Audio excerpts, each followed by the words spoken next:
आता आज मी जो कीर्तन आपण जो कीर्तनाला घेतलेला अभंग आहे हा गाथ्यातला आहे, काकड्याच्या मालिकेतला आहे आणि तिसऱ्या मालिकेतला शेवटचा आहे काकड्याचा.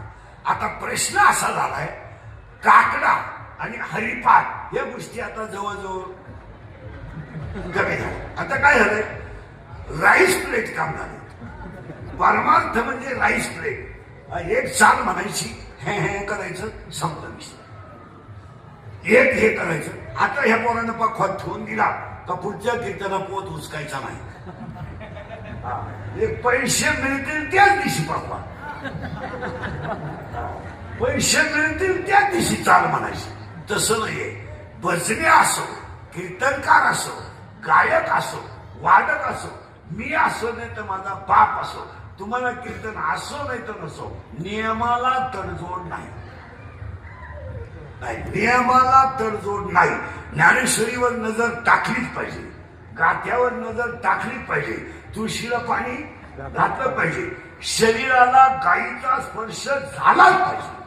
त्या नियमाला तडजोड नाही, तडजोड नाही. आणि जो नियम सीझन पाहून करतो ना त्याला देवही तसाच भेटतो. जो सीझन पाहून देव करतो त्याला देवही त्याच मापात भेटतो. माझं तर असं म्हणणं आहे, जो माणूस नित्य नियम करीत नाही तो दोन पायाचा बिगर शक्तीचा गाढव समजावा, असं नाथबाबाचं म्हणणं आहे.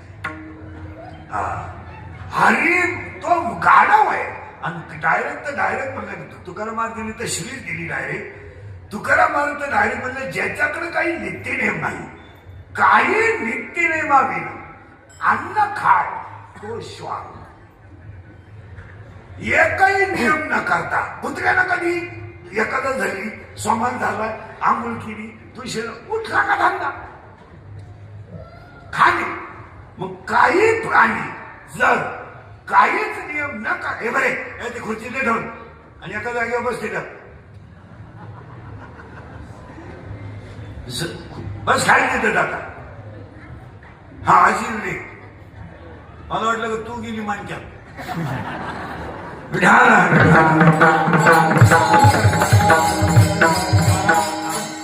आता अभंगाचा करंट लागला, फक्त अभंग तुम्हाला करंट लावून दिलाय.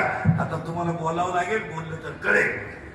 थोडा किचकट मुद्दा आहे. काळकरी वेळकरी इनेकरी चोपदार विकदार पदवे इकडे लक्ष द्या.